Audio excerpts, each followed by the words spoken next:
Welcome to the Big Biz Show, featuring insight, analysis, and a lot of stuff that's none of your business. Hold on. This is the Big Biz Show. I think it is their business. Making the markets work for you. Here's the man with the plan, Sully. Hey there, live from the Lot 100 Studios in sunny San Diego, California. We are at least over 1 million homes strong. Oh. Dare I say over 50 million homes strong? Dare I say over 100 million homes strong? Keep going. Thank you. American Forces Radio Network, BizTV, and the rest of them. Great to have you along today. Look who's in studio today. Howie Font, the man with the best hair. Greatest hair ever. Got me back. It's not that necessarily in the business, like TV business, in the business of business. Yes. That's right. Does anybody, is it time, like, when do you know it's time to get a haircut? It's never time for me and Mike to get a haircut. It's a little wild at the moment when the mousse and the grease doesn't keep it down.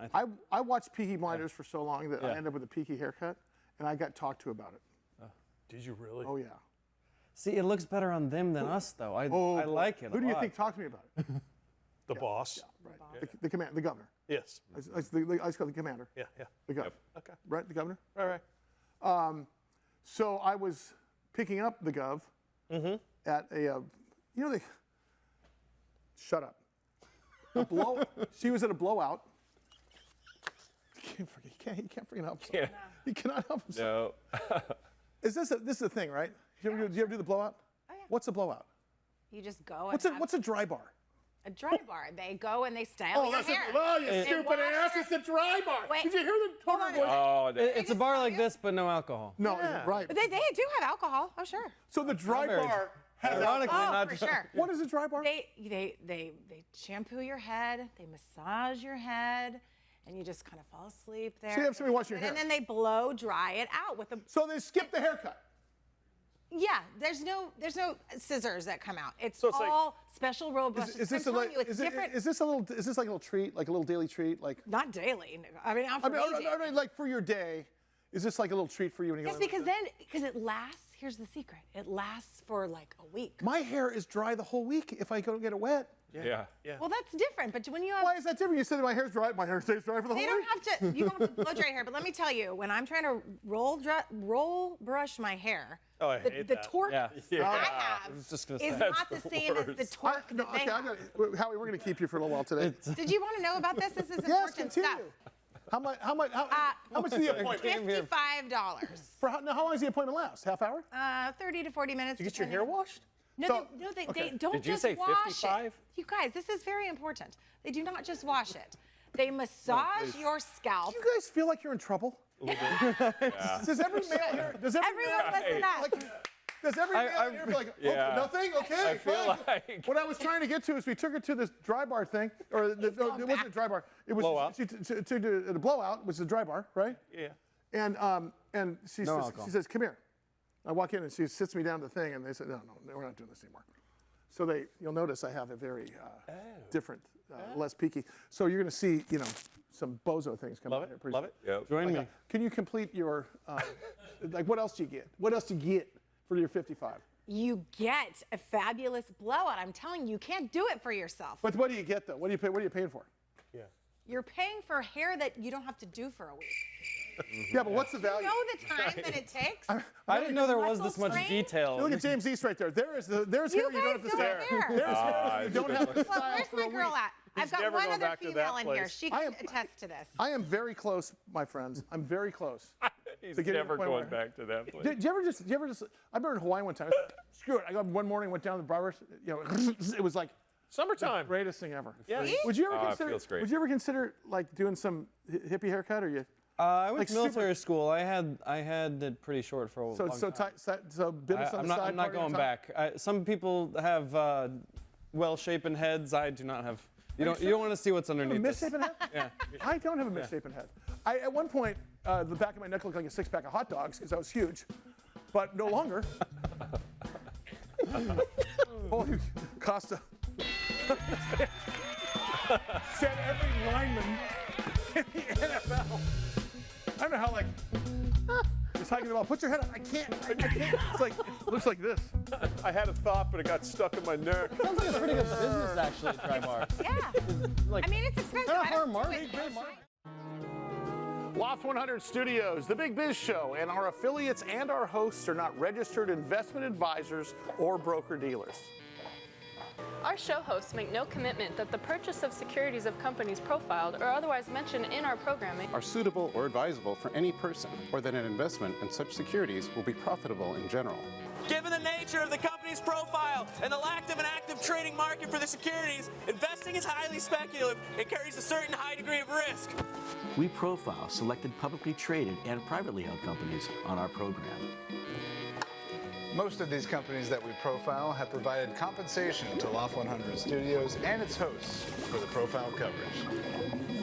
From time to time, we sell shares of the companies profiled in the open market that we receive as compensation for coverage of client companies. But never sell stocks if we are speaking about interviewing or covering a public company who has paid compensation. Specific questions on compensation can be obtained by contacting producer at SalientGroup.com. Listeners should verify all claims and do their own due diligence before investing in any securities mentioned on this program. Investing in securities is speculative and carries a high degree of risk. We encourage our investors to invest carefully and read the investor information available at the websites on the Securities and Exchange Commission at sec.gov and or the Financial Industry Regulatory Authority, FINRA, at www.finra.org. I like it. Welcome to the Big Biz Show, featuring insight, analysis, and a lot of stuff that's none of your business. Hold on. This is the Big Biz Show. I think it is their business. Making the markets work for you. Here's the man with the plan, Sully. Well, from dry bars to blow bars to Snickers bars. Big Biz Show is a... Who owns Snickers? Is it Mars? Does Mars own Snickers or is it Snickers on Snickers? No, I think Mars. Speaking of bars, did you guys ever work at a place that had the there's a beautiful, just great restaurant chain that runs a restaurant called Honor Bar, okay? Honor Bar, I know there's one in Montecito, there's one in LA. They also have, you know the one with the Airstream, the Gulfstream? Oh yeah. Gulfstream, same company. Okay. I think it's called what's the restaurant in Aspen? The Congress Restaurant or something like that? Same company, but it's just fantastic food. Just one of those places where like every city needs one, but it's not a chain type thing. But do you remember the original Honor Bar was at your office? Oh yeah. Where the guy brought in the box of snacks. Do you remember this? Oh yeah. Did you ever work at a place like this? No. No. You did, because they had it where you and I first worked together at J-Corps. So he brought in snacks? It's an honor. It was called Honor Snack. Can I be very Gen Z? Jared, can you look at? Howie's with us today. Jared, can you, Chris, our booker there, Chris, can you look up Honor Snack of America? They bring in this cardboard box, okay? And they had like a little, of course, they had a little slot in it because and they had snacks. Yeah.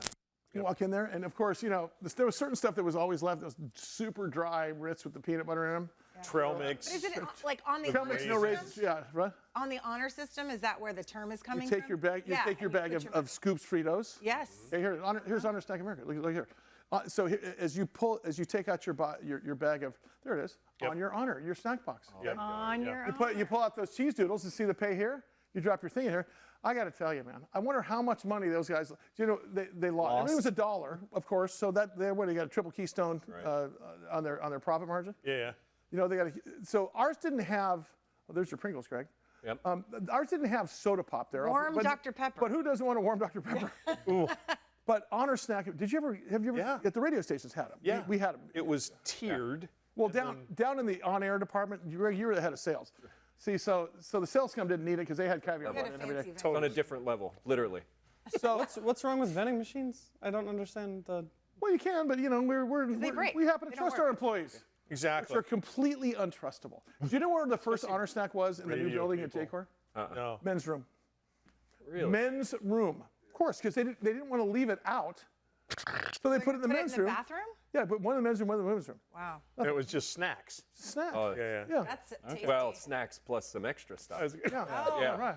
Right. That's where you, know, want to hey, keep your For those food. who went there before they washed their hands. Costa, listen, pump and dump's not just the first two things you do when you get to a Chevron. Okay, so no, we had snack. We had. I'll be darned. It was called the J-Core Snack and Crap or something, if I'm not mistaken. Pretty much. Howie Font is here, and we do a segment called Ask Sully, and of course, Ask Sully every week is brought to you by nobody. So we need a sponsor for that. So somebody give us a call. Mike, put your phone number out there. Yep. I'm going to have Howie do the Ask Howie segment. Okay. I think it's on IPOs today, is it not? Yeah. Can you make? You always hear, oh, we got in on the IPO, and now we're 1,000 times our wealth before we started. Can you get rich off an IPO? Can I add something because he's going to go in the weeds about subscription and stuff, which is good. Sure. Yeah. If you're asked me an idea, if anybody in my universe is asked about getting involved in IPO, turn and run. Okay. Because you're not rich enough. Nobody I know is rich enough. Maybe 2 people I know are rich So you've enough. got to have a massive nut. If You don't get it offered to you unless you're the highest level of client. Howie, take it from there. Yeah, you're taking the words right out of my mouth. It's a smart strategy for a certain type of person. So if you have enough money and you're willing to take the risk, about 66% of these, 2 out of 3, really pop on the first day. But I can tell you from experience, when I've helped investors sell these things, they get them, you pay for them before they actually go on the market, before IPO day. So you have to have the money in your account. By the way, just for the folks that are new to the show and new to investing, IPO is an initial public offering. Yeah. It means that a privately held company, when you have a privately held company, we're going to start, again, our tequila Trying to factory. raise money for a new venture. Exactly right. We've raised our startup round, we've raised our friends and family round, we've proved our concept. Now we're ready to have an exit strategy. There's only 3 exits in the world. There's an IPO, okay, an acquisition, or a private equity takeover. IPO is an exit strategy for the original investors to exit out of their investment at a premium. We invested $1 million, and it was worth $10 million at the time. Now it's worth $100 million. I'm going to get 10 times on my investment when I do an IPO. The IPO is the only time the public company receives money when you buy stock. Now there is a thing called a secondary offering. Let's put that aside. But for the public to purchase stock into a private entity, it's called an IPO. Take it from there. Yeah, it's a very big day for these companies, and they need to make sure that it hits. So they usually put these prices that the company actually collects the funds on a little bit lower than they think they can get. And then, So in other words, they set your opening price. So in other words, that's because they need. It's really bad if but they. let's explain that first. Yeah. In other words, the investment banks, before they go on the Wall Street, then we're going to go in the open. We're going to take our company public on this date. Let's say it's May 8th, 2024. Okay, we're going to go public today. There's an auction that goes on and says we think this is worth $24 a share, and that's what we're going out at. Okay, we've got 1 million shares outstanding. We're going to be worth $24 million. I'm doing this for the math purposes. Yep. It gets to the floor on the auction, and they start. Before IPO day they do this. No. On the day of the IPO. Do you realize that every morning there's an auction going on inside the market before the market opens? Pre-market, right? Pre-market. The reason is because you have Japan and other places with different time zones. Okay, what was it? What did we close at? What did they close at? Okay, what are we starting at? No. So the IPO, same thing. Well, it's coming out 23. Well, I want some of that. Supply and demand, right? So supply and demand covers as these things start. And he says pop, it means they jump very high the first day. And on your first day, you want to show that you're trading healthily. So they kind of give these first IPO investors, if you're lucky enough to get these shares, they give them a little bit of a deal. And so you see about 2 out of 3 IPOs just really pop. But you know what? You have to sell them by noon that day, and they come right back down. And a lot of IPOs, while they're good for the company, they're for new growing businesses. The stocks tend to go lower in the months leading afterwards. So what you're saying is, from the investor's point of view, not from the company's point of view, yeah, you want to be a little richer, you want to be a little more complex of an investor, and it's not a layman's game. And what happens is the reason you see this thing go like this the first day, it goes up and immediately down, is because it pops, meaning it goes up in the open market. And then the rest of us fish who didn't get in the IPO, oh my, this is a good one, let's start buying. Yeah. What caused the stock to go up? One reason. Can you tell me? More buying than selling. More buying than selling. There's a million reasons to buy, but there's only one reason the stock goes up. More buying than selling.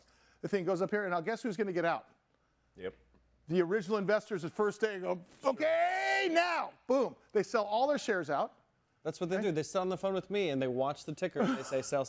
I mean, I've done it. Right. I've done it 100 times. So the pop in the beginning is, and look, we all got suckered into Facebook when Facebook got public. I remember I bought 2 shares, one for each of my daughters. That's all I did, because I just wanted to have that. So they had a stock certificate. Those are the days they give you a stock certificate. But the long story short of it was very simple: is that if you are offered an IPO, run like the wind, because you are not rich enough to participate in a real good IPO. If the IPO is not fully subscribed, meaning they want to raise $100 million, if they haven't raised $100 million before game day, probably something you don't want to get into. Yep. Right? Yep.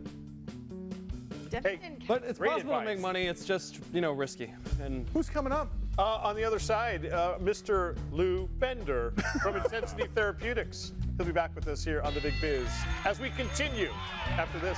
Thanks, Howie. Glad to be here.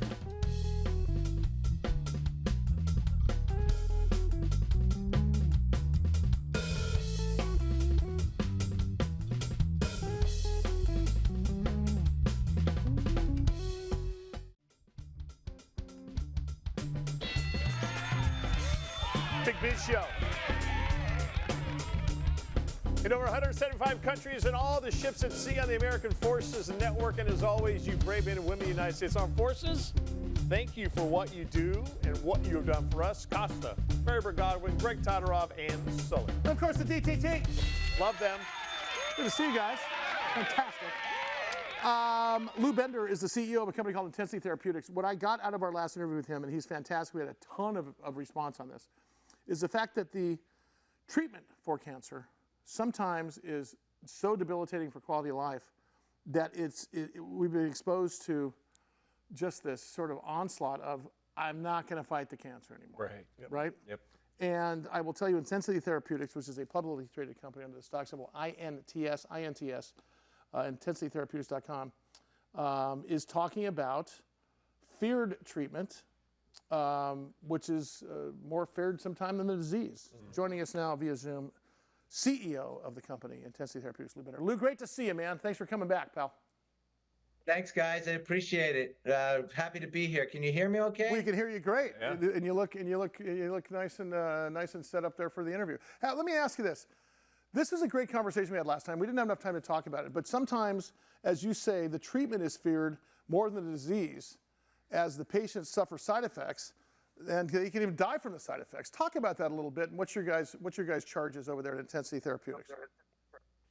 So you're absolutely right, Sully. I mean, when I talk to patients, and I talk to a lot of them in my business, and I talk to the doctors, some chemotherapy is just absolutely brutal, and especially for the hard to treat tumors like pancreatic cancer or sarcoma. You basically, for example, in sarcoma, where we're going to be doing a phase 3 study, you get a drug over a 21-day cycle. On day 1, get the first dose. On day 8 of the 21-day cycle, you get the second dose. And then on day 9 to day 16, you are vomiting and you feel terrible, nauseous and vomiting for about 5 or 6 days. And then you start to recover, and then you get it again.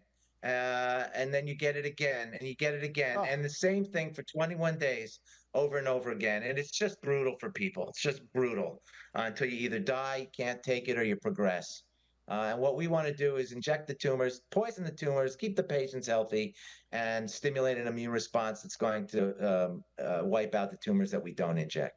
Lou, is there any sort of study that you can point to that exactly lays out what you just described? Is that historic, typical method just craters people and kills their will to fight it?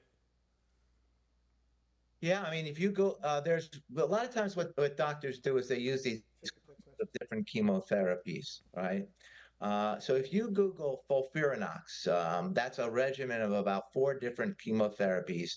If you Google that, you will see the debilitating side effects up front.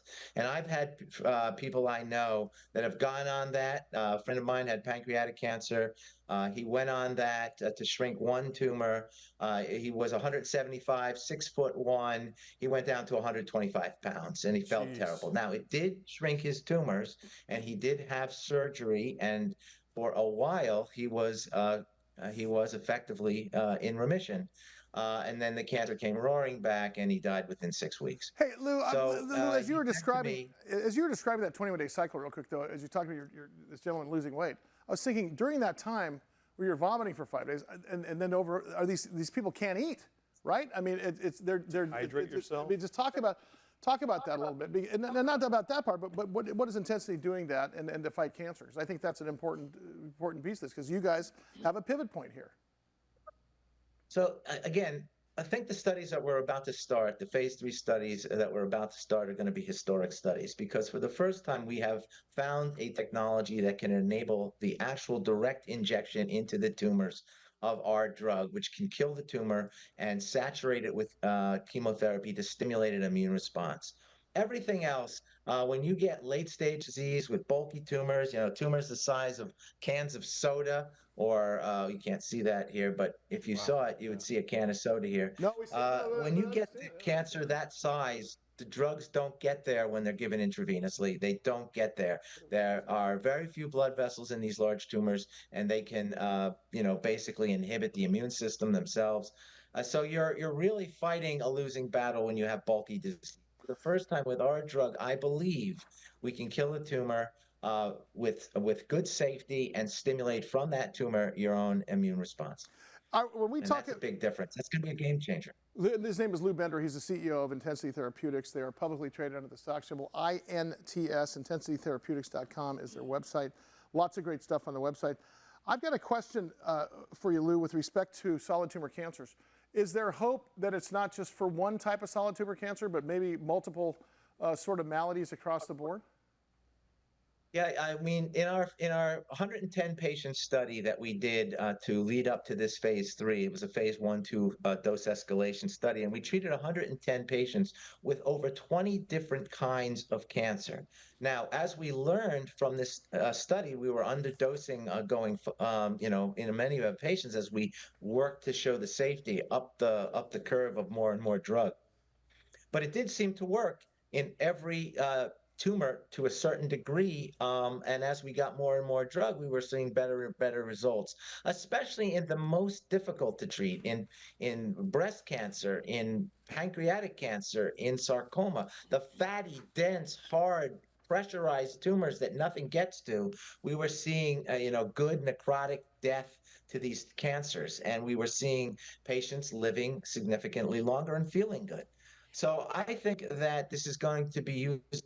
Obviously, we're doing it in 2 kits already, but I think it'll be usable. It's a physical diffusion process. A tumor, it's real simple. A tumor is fat and water, dense fat and water. If you put a water-loving drug into a dense fat environment, it's not going to stay. We have a technology that allows it to be absorbed by these dense fat tumors, and we think it's going to be effective in many, many more patients than just 1 or 2 cancers.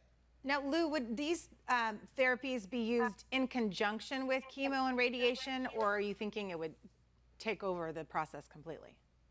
Well, in the metastatic study we're going to do, it's our drug head-to-head against metastatic, no other drug necessary, metastatic chemotherapy, the standard of care chemotherapy. Head-to-head, not necessary. Now, in some cases, it may be advantageous to have our drug combined with chemo, and we're going to be doing a study in so we will do just that. So to answer your question, we're actually doing it both alone against the standard of care systemic chemotherapy, and then in combination with the standard of care chemotherapy. And these are the 2 studies that you have on your screen right now that we will be doing. The top bar is the metastatic, where it's our drug alone, and the second one is our drug with the chemotherapy. And I think we're going to have good outcomes in both. I can't say for sure. A lot of times your phase 2 data doesn't replicate, but I believe that we have found a physical process of absorption that will allow for these 2 potent agents in our drug to kill as they normally do. They're normally given intravenously. His name's Lou Bender. Lou, thank you so much. I can't wait to get you in studio.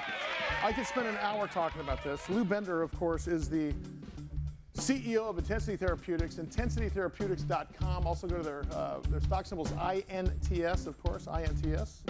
Lou Bender, CEO.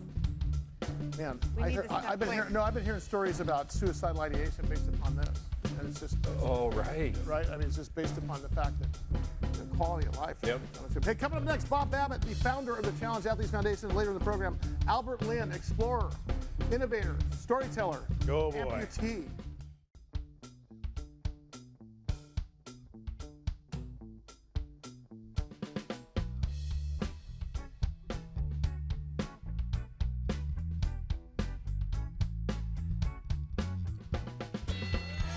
Big Biz Show, cruising along wherever you are watching. Another beautiful day here in the Loft 100 studios. Costa, Marybird Godwin. Our executive producer is Greg Todorov, and of course, Sully. And we are brought to you by Prudential. Let Prudential be your rock for retirement. Also brought to you by Bayer Advanced. Better science, better results. Do not take this. It's not aspirin. It is fertilizer, Mike. So I know. Put on your I learned the hard way. Lumen brand. I beg your pardon, Starbucks. I was snorting some Starbucks earlier today. Oh, it's delicious. It's easier than heating the water. It brings me back to the 80s. Bloomin' Brands and their fine family of restaurants, including the authentic Australian food.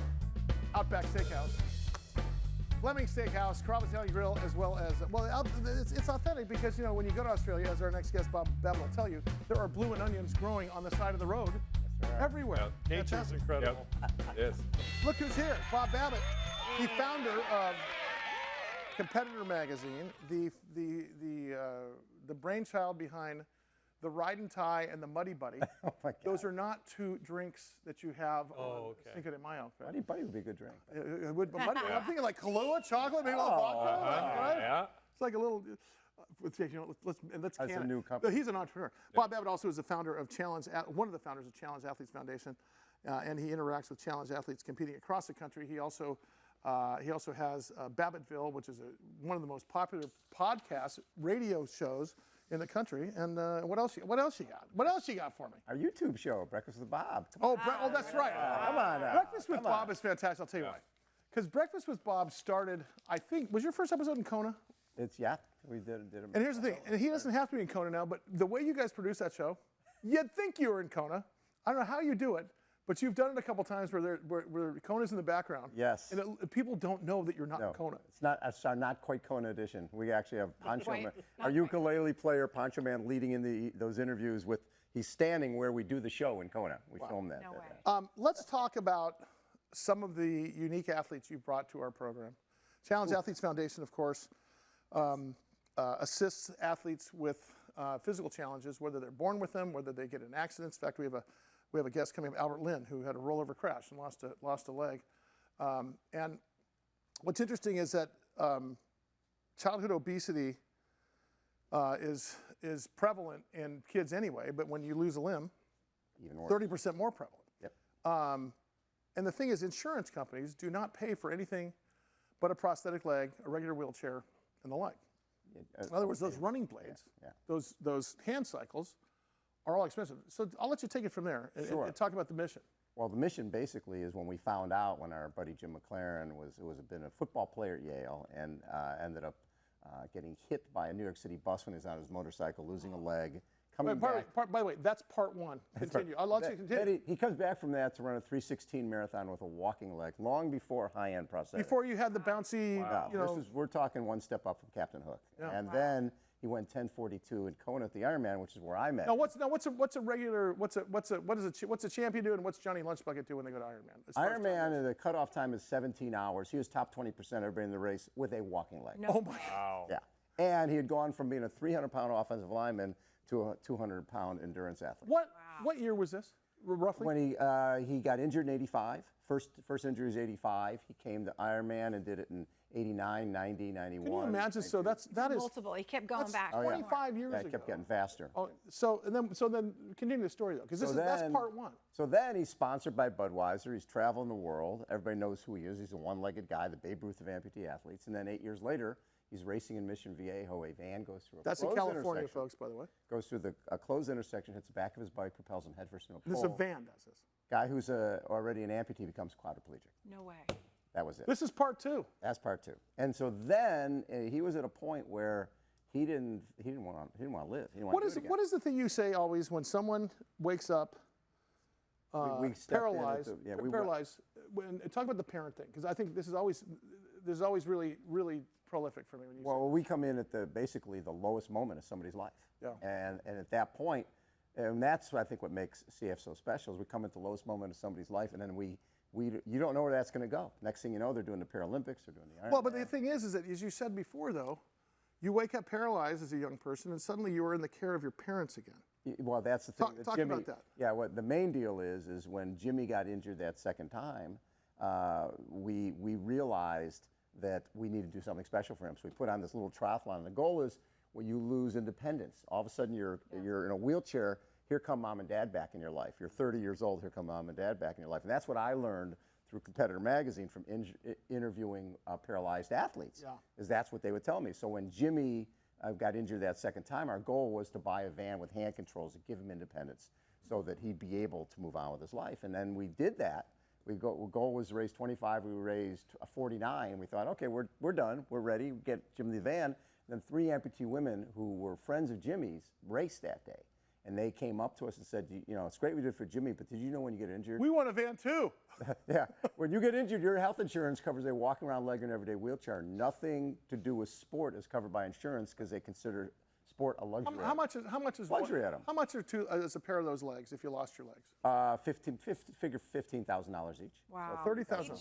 And those racing, those hand incumbent cycles, right. That can go from 5 to 7, 8 So grand. a single blade is 15 grand. 15 grand, because it has to be totally customized to you, right? It has to be built to you. So you gain a pound, lose a pound. Yeah. Absolutely. That socket needs to be built to you. How many grants have you given thus far? How much money have you raised after that first? How much did you raise for him again? We have now raised $178 million. And his grant was how much? The first one was to buy him the van was $25,000. So $25,000 to how many millions? $178 million. We sent out 48,000 grants to challenged athletes in all 50 states, 73 countries. And with the grant we just sent out for wheelchair pickleball, now in 105 different sports. Okay, wait a second. Wheelchair pickleball. Well, you knew that was coming. But let's talk about somebody else to shame me. How many sports did you say? 105 different sports? 105. Yeah. So a couple of these sports are insane. You've got wheelchair tennis, you've got wheelchair basketball, you've got wheelchair pickleball, you have seated volleyball. What's it? Beep baseball. What's baseball for the blind. Baseball for the blind. What? Whoa. The beep Tell us ball. Swear to God. Wait, we had Jeremy Poinsino here, who was a blind golfer. Blind golfer. When you play beep baseball, everybody, because there's different levels of vision impairment, everybody wears eye shades, right? So when you're batting, nobody can see. Well, you've got 2 people on each team who are your guides. Okay. So I'm pitching for my team, underhand pitching. The person at the plate has a eye shade on, and he's got a bat. And when I pitch to him, the ball has a beep in it, so they can hear it. Yeah. And when they hit the ball, there's what looked like a tackling dummy down the first baseline and the third baseline.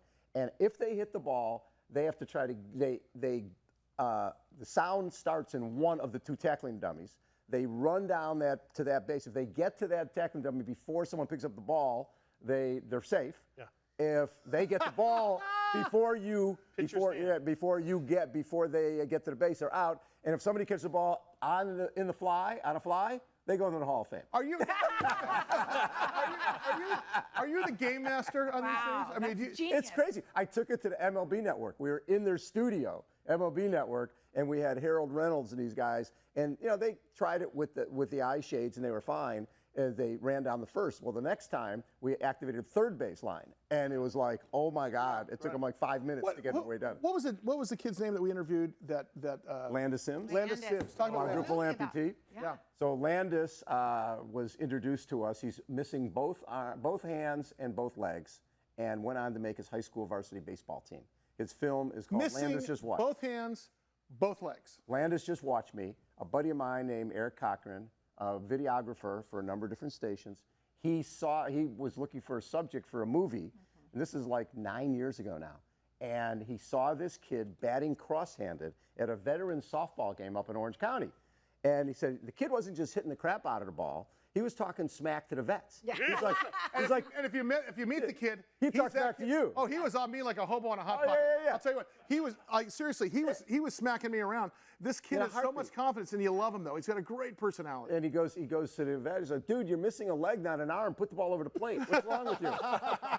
So he goes, Eric goes, Bob, I'm going to cover this kid. And so for 8 years, he followed him as he went from this Filming him and little created a movie. 8-year-old kid to 16-year-old kid who made his varsity baseball team, who ended up in People magazine, and ended up Good Morning America, you name it. We threw our first pitches at Yankee Stadium, Wrigley Field, Fenway Park, you name it. We threw ballpark everywhere. Hey, we got about a minute left. Yes. Real quickly, how do people donate to Challenge Athletes Foundation? ChallengeAthletes.org. That's it. The easiest thing in the world. Yeah. ChallengeAthletes.org. You check out all the cool stuff we're doing. We got a lot of things and happening. congratulations on an Emmy nomination for?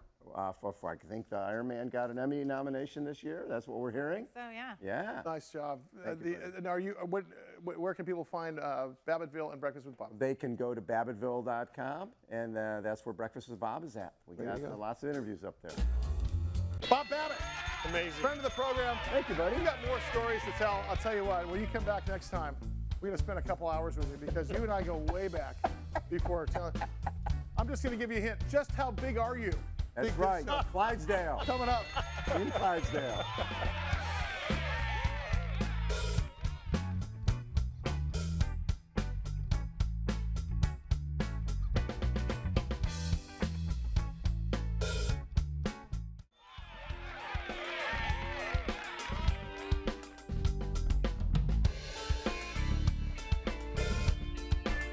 Big Biz Show.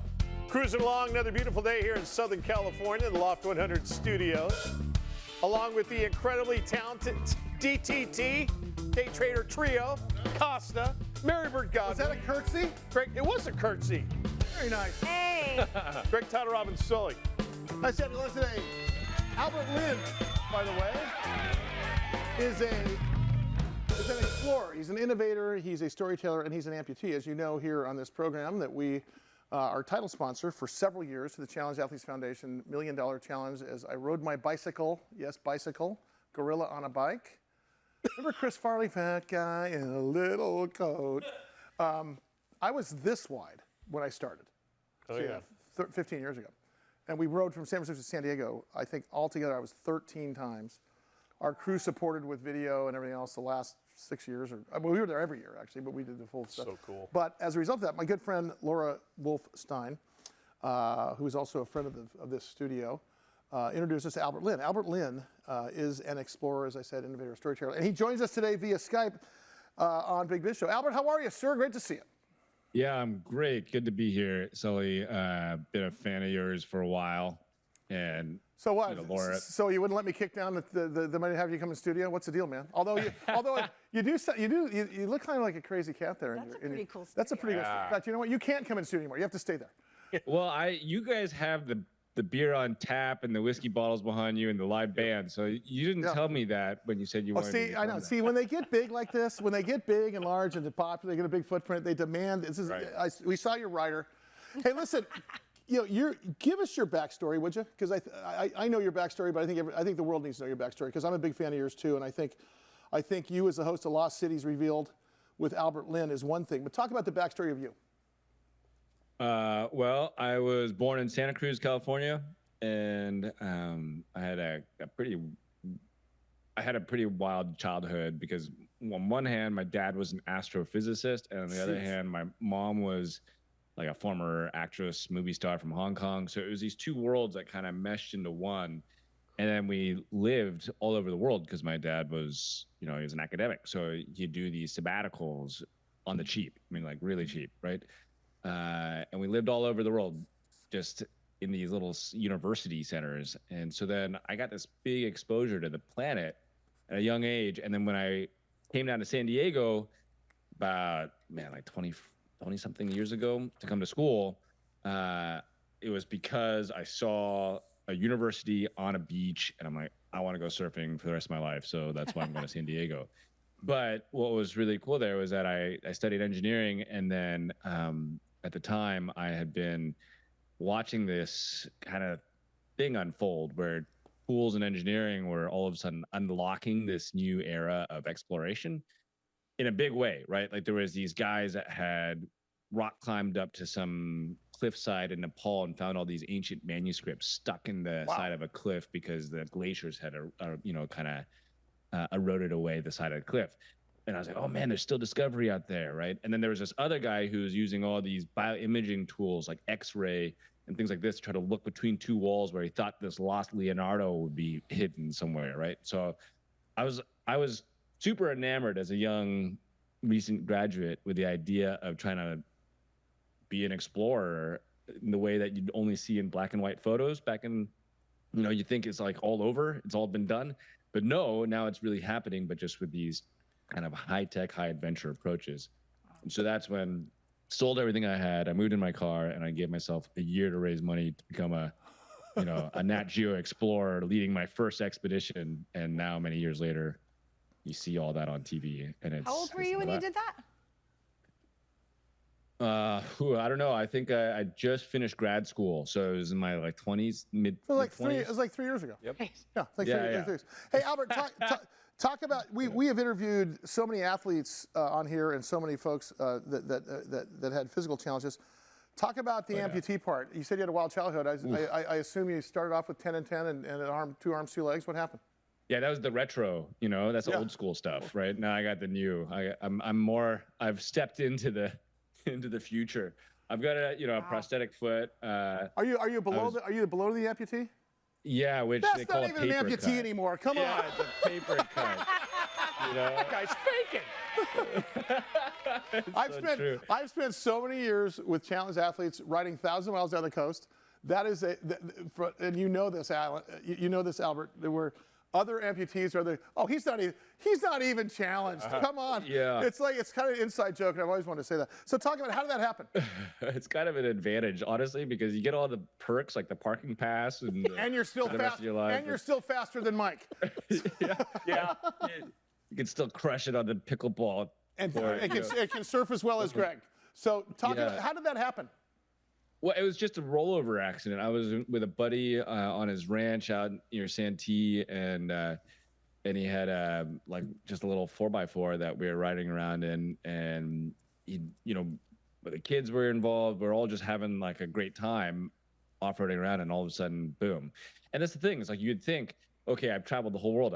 I've spent time in the mountains of Mongolia. I've traveled through the Pacific Islands. I've been in, I was just in Sudan and Egypt and all these other places, going into these tombs or I was literally in Iceland 2 weeks ago. Yeah, here in this one, I'm in Oman, dropping into a 400-foot cave in the middle of the desert. Did you say Oman? The adventure's not dropping in the cave. The adventure is flying to Oman. Oman. Right, yeah. Seriously. Wow. Albert, we've got just a couple of minutes left here. What's the latest on the docket? What about your latest projects? Well, super excited about what just came out, which was The Lost Cities Revealed, which is actually going to be up for an Emmy, international Emmy this year. Good for you. Wow. God bless you. What I'm really trying to do now is also see where I can expand the reach in terms of. I gotta stop you. Is that steel blue? Is that steel blue look, Mike? Oh, that's from Zoolander. If it's not. Okay, pull that. I want that. There it is. Blue steel. I can only turn left. It is blue steel. Can you put it on the big screen? Look at this. Turn around here, folks. Yep. See, look at the big screen. Oh, it is. Can you show the big screen from where you are, Jared? I'm not sure if you can do that. Look at this. It's blue steel. Yeah, there it is. It is the blue steel look. Lost Cities Revealed with Albert Blue Steel Lynn. I got the black lung. You are a handsome SOB. Can I tell you? I'm going to just do this from now on. Hey, listen, I have to tell you this. You need to come in studio and be a regular guest on this. We probably shouldn't. I seriously, I think you're fantastic. We're a little short on time here, but long story short, no worries. We want to have you. I want to talk to you about keynote speaking down here in San Diego. We want to maybe send Mike with you on some adventure here in San Diego. Yeah, great. Maybe do an El Cajon speedway. I want to go with him to feed the tigers in India, and then find out if you can pull a blue steel. Can you pull a blue steel? Give us blue steel real quick. Yeah. Mike. I think that blue steel look for Mike is, yeah. They're not even on you yet. Do Oh, it, Russ. there. Okay. Albert, thank you, brother. Albert Lynn. Nice to meet you, Explorer, Innovator, Storyteller. You can go to explorealbert.com or Instagram, ExploreAlbert. See you in a bit. I'm going to check out that show. Oh, my God. I don't have this in